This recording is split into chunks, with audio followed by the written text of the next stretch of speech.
Quintus Caecilius Metellus Pius Scipio Nasica, in modern scholarship often as Metellus Scipio, was a Roman consul and military commander in the late Republic. During the civil war between Julius Caesar and the senatorial faction led by Pompeius Magnus, he remained a staunch Optimate. He led troops against Caesar's forces, mainly in the battles of Pharsalus and Thapsus, where he was defeated. He later committed suicide. Ronald Syme called him the last Scipio of any consequence in Roman history. Family connections and name. Metellus Scipio was born Publius Cornelius Scipio Nasica. His grandfather was the P. Cornelius Scipio Nasica Serapio, who was consul in 111 BC. His father Publius Cornelius Scipio Nasica married Licinia Crassa, daughter of the L. Licinius Crassus, who was consul in 95 BC.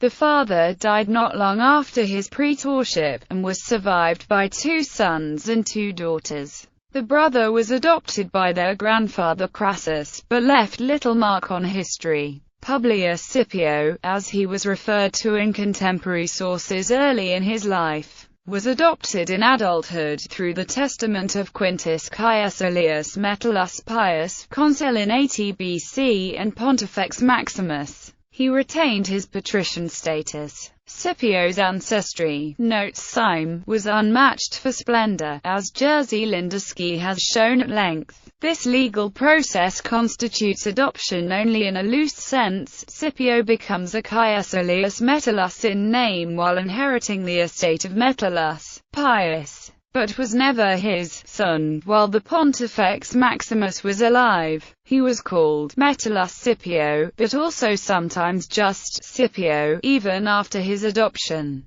The official form of his name, as evidenced in a decree of the Senate, was Q. Caecilius Q. F. Fab. Metellus Scipio. Scipio married Aemilia Lepida, daughter of Mamercus Aemilius Lepidus Livianus, but was not without rival in the match. The virginal Cato had also wanted to marry Aemilia and lost out in the seduction. The couple had 1 son, a Metellus Scipio, who seems to have died when he was only 18. Another son may have been born around 70, or a son may have been adopted. The couple's much more famous daughter was born around that time as well. Scipio first married off the celebrated Cornelia Metella to Publius Crassus, the son of Marcus Licinius Crassus. After Publius's premature death at Carrhae, Scipio decided to succeed Caesar as the father-in-law of Pompeius, who was at least 30 years older than Cornelia. The marriage is one of the acts by which Pompeius severed his alliance to Caesar and declared himself the champion of the Optimates. He and Scipio were consuls together in 52.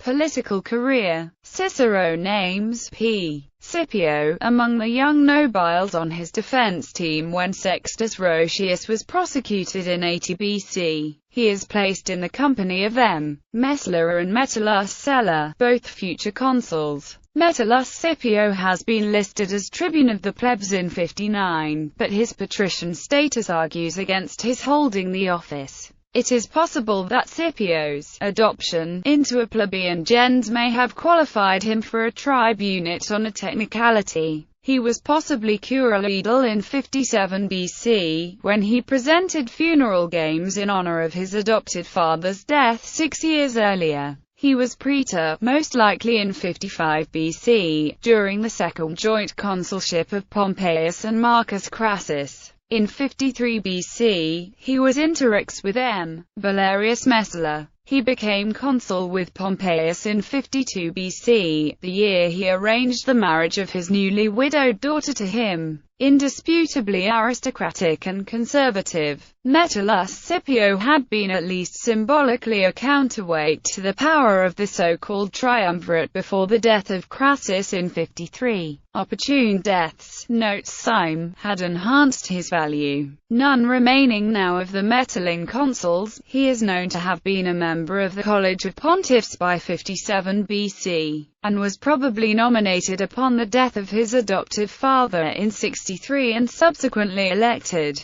Role in civil war. In January 49 BC, Metellus Scipio persuaded the Senate to issue the ultimatum to Caesar that made war inevitable. That same year, he became proconsul of the province of Syria. In Syria and in the province of Asia, where he took up winter quarters, he used often oppressive means to gather ships, troops, and money. Scipio put to death Alexander of Judea, and was acclaimed imperator for alleged victories in the Amanus Mountains, as noted disparagingly by Caesar. In 48 BC, he brought his forces from Asia to Greece, where he maneuvered against Gn. Domitius Calvinus and L. Cassius until the arrival of Pompeius. At the Battle of Pharsalus, he commanded the centre. After the Optimates' defeat by Caesar, Metellus fled to Africa. With the support of his former rival in romance Cato, he wrested the chief command of Pompeius's forces from the loyal Attis Varus,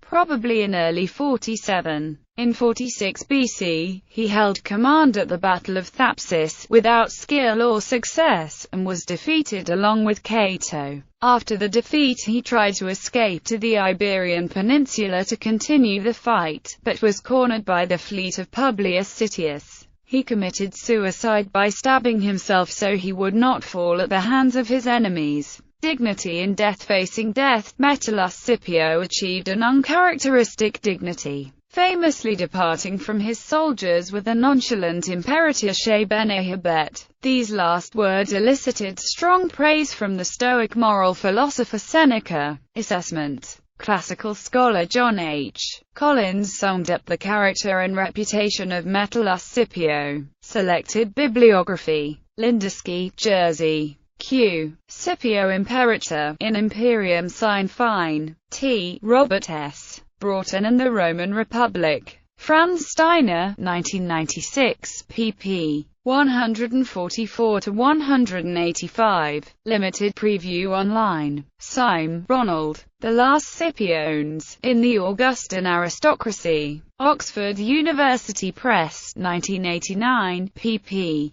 244–245 online.